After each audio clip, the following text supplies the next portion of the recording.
BCom part second ABSD paper second cost accounting. आज मैं आपको ये मेरा तीसरा लेक्चर है लेबर कॉस्ट कंट्रोल पे।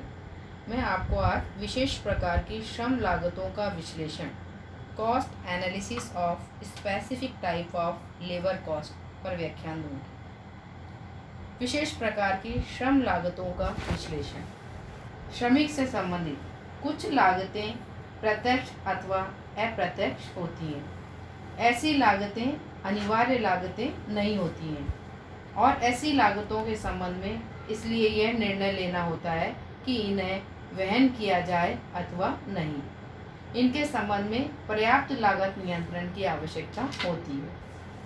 विशेष प्रकार की श्रम लागतों का विश्लेषण हम देख रहे हैं। तो पहली है अधिक कार्य समय कार्य का लागत लाभ विश्लेषण cost benefit analysis of over time work. जब किसी भी उत्पादन में एक श्रमिक निश्चित घंटों से अधिक कार्य करता है तो इन अधिक घंटों को अधिक समय घंटे कहा जाता है। जैसे आप देखिए कि एक श्रमिक एक लेबर को कारखाने में यदि 8 घंटे कार्य करना है लेकिन किसी कारण से किसी दिन उसे 9 घंटे कार्य करना पड़े तो 1 घंटा ओवर टाइम कहलाएगा। सामान्यतः जनरली ओवर टाइम के अधिक समय के पारिश्रमिक की दर साधारण समय दर से दुगनी होती है। हम ओवर टाइम के लिए उसको जो नॉर्मली पे करते हैं उससे डबल देते हैं। अधिक समय कार्य करने की आवश्यकता निम्नलिखित कारणों से हो सकती है, जैसे वस्तु की मांग अचानक बढ़ गई हो, डिमांड बढ़ गई हो। सेकंड, कारखाने में अधिक श्रमिक अवकाश पर होने या श्रमिक उपलब्ध नहीं होने से श्रमिकों की संख्या अपर्याप्त हो रही हो, सामग्री शीघ्र नष्ट होने वाली हो, बहुत अधिक आदेशों की पूर्ति करनी हो, कारखाने में मशीनों यंत्रों व भवन आदि का अधिकाधिक प्रयोग करने हेतु भी उत्पादक अधिक समय में कार्य कराते हैं। ऐसे और भी कई कारण हो सकते हैं। आगे है अधिक समय का लेखा ओवर टाइम। अभी आपने ये तो देखा कि ओवर टाइम क्या होता है। अब हम देखें इस ओवर टाइम का लेखा किस तरह से किया जाता है। आपको मालूम होना चाहिए कि अधिक समय किसी विशेष कार्य को पूरा करने के लिए करना पड़ता है तो अधिक समय की पूरी लागत उस विशेष कार्य में लिख दी जाएगी। यदि किसी भी विशेष कार्य को करने के लिए आपको ओवर टाइम करना है तो उस ओवर टाइम की जो भी कॉस्ट आएगी उसे हम उस विशेष कार्य में लिख देंगे।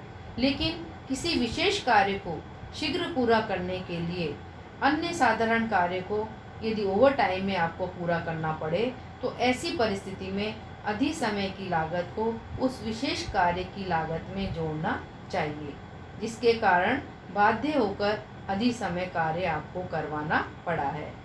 यदि ओवर टाइम अधिक समय के अंतर्गत कई कार्यों को पूरा किया गया है तो अधिक समय की लागत आनुपातिक रूप में बांट दी जाएगी अथवा उसे कारखाना उपरिव्यय में इंक्लूड किया जाएगा।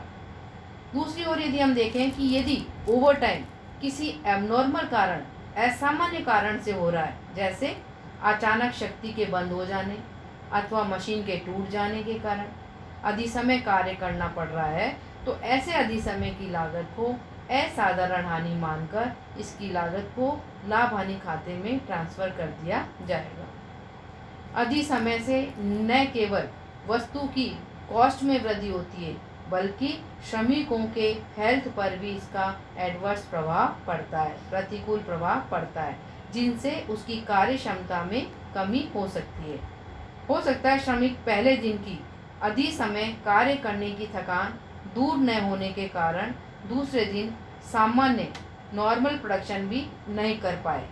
यदि किसी तरह आप मानिए यदि किसी तरह कार्य की मात्रा वो पूरी कर भी लेगा तो भी कार्य की क्वालिटी किस्म में गिरावट आ जाएगी। इसके अतिरिक्त कारखाने का वातावरण भी खराब होता है, क्योंकि जिस कारखाने में ओवर टाइम कार्य होता है वहाँ अधिक समय कार्य करने के लिए श्रमिक साधारण समय में जानबूझकर कार्य पूरा नहीं करेंगे।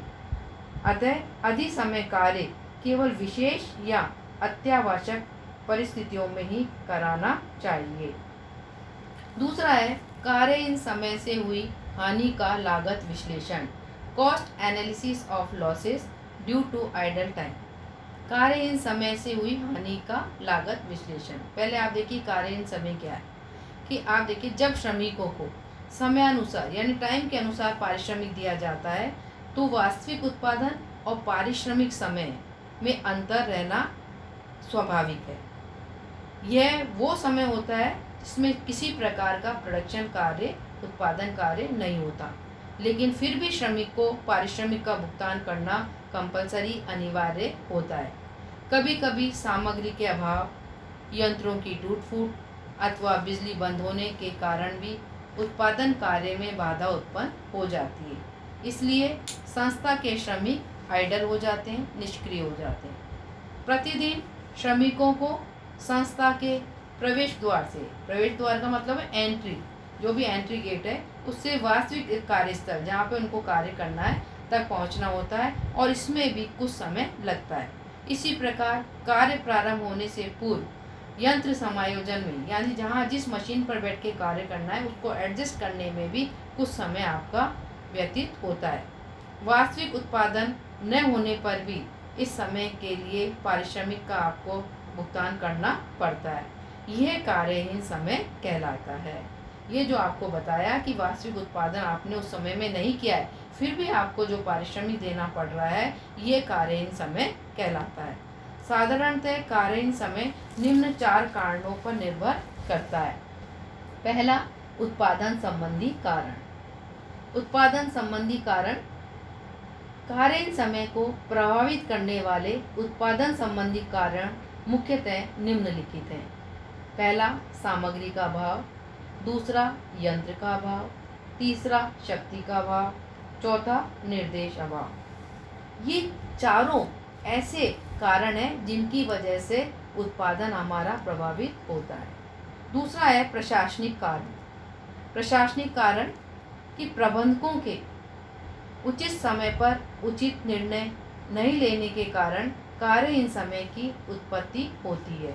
अतः प्रबंधकों को वर्तमान व्यापारिक परिस्थितियों पर पूर्ण ध्यान केंद्रित करना चाहिए एवं भविष्य के रूप के संबंध में एस्टीमेट लगाकर उत्पादन कार्य की योजना में परिवर्तन करते रहना चाहिए। यह संभव है कि उत्पादित वस्तु की मांग में निरंतर कमी हो रही हो अथवा बाजार में वस्तु के मूल्य निरंतर गिर रहे हो, ये भी संभव हो सकता है। ऐसी स्थिति में प्रबंधकों को निर्माण कार्य में कमी करने के संबंध में निर्णय लेना होता है, लेकिन आज परिस्थिति इस प्रकार की नहीं है। श्रमिक को जब चाहे तब हम सेपरेट नहीं कर सकते और आवश्यकता पड़ने पर पुनः कार्य पर वापस नहीं बुला सकते। स्थायी रूप से जो श्रमिक हैं उनको पारिश्रमिक देना ही पड़ता है। यह पारिश्रमिक कार्यहीन समय का पारिश्रमिक होता है। प्रशासनिक कारण में निम्नलिखित हमारे कारण हो सकते हैं। पहला, अकुशल प्रबंध। दूसरा, श्रमिक स्थानांतरण। तीसरा, नियोक्ता श्रमिक संघर्ष। ये कुछ कारण है प्रशासनिक कारण। तीसरा है आर्थिक कारण। आर्थिक कारण में हम देखते हैं कि कार्यहीन समय उद्योग की नेचर, प्रकृति पर भी निर्भर करता है। कुछ उद्योग मौसमी होते हैं, इनमें उत्पादन कार्य वर्ष पर्यंत न चलकर केवल कुछ समय ही चलता है, सीमित रहता है। जैसे चीनी उद्योग ऐसा ही उद्योग है। ऐसे उद्योगों में सभी श्रमिकों को मौसम समाप्ति पर सेपरेट, पृथक नहीं किया जा सकता, यानी नहीं निकाला जा सकता। कुछ को स्थायी रूप से रखना आवश्यक होता है और उन्हें पारिश्रमिक भी दिया जाता है। इस प्रकार के कार्यहीन समय पर नियंत्रण करना असंभव नहीं तो कठिन अवश्य होता है। चौथा, अन्य कारण, अदर कॉजेज। अदर कॉजेज में हम देखते हैं कि संस्था के आंतरिक एवं बाहरी कारण भी कार्यहीन समय को प्रभावित करते हैं। यदि संस्था के कार्य स्तर का वातावरण श्रमिकों के अनुकूल नहीं है तो श्रमिक शीघ्र ही थकावट महसूस करने लगता है। यदि एनवायरनमेंट जहाँ श्रमिक कार्य करता है ठीक नहीं है, उनके अनुकूल नहीं है, तो श्रमिक जल्दी ही थकावट महसूस करने लगेंगे और बार बार राहत लेने के लिए प्रयत्न करता रहेगा। इससे उत्पादन कार्य कम होगा और कार्यहीन समय होने से हानि होने लगती है। जब का उत्पादन कम होगा तो उस समय श्रमिक बैठा रहेगा, जिससे हमें हानि होने लगेगी। बाहरी कारणों में सर्वाधिक महत्वपूर्ण कारण अन्य समान व्यापारिक संस्थाओं में घटित घटनाएं। उसी प्रकार की जो व्यापारिक संस्थाएं हैं उनमें जो घटनाएं घटित हैं वो बाहरी कारण हो सकते हैं। एक संस्था में अपनाई गई कार्यनीति सर्वत्र अपना आधिपत्य जमा लेती है। इससे अनावश्यक रूप से असाधारण कार्यहीन समय हो जाता है। राजनीतिक एवं सामाजिक कारण भी कार्यहीन समय को प्रभावित करते रहते हैं। तो आपने देखा ये थे अन्य कारण। तो इस प्रकार से आपको विशेष प्रकार की जो श्रम लागतें हैं उनका हम विश्लेषण करते हैं। Thank you.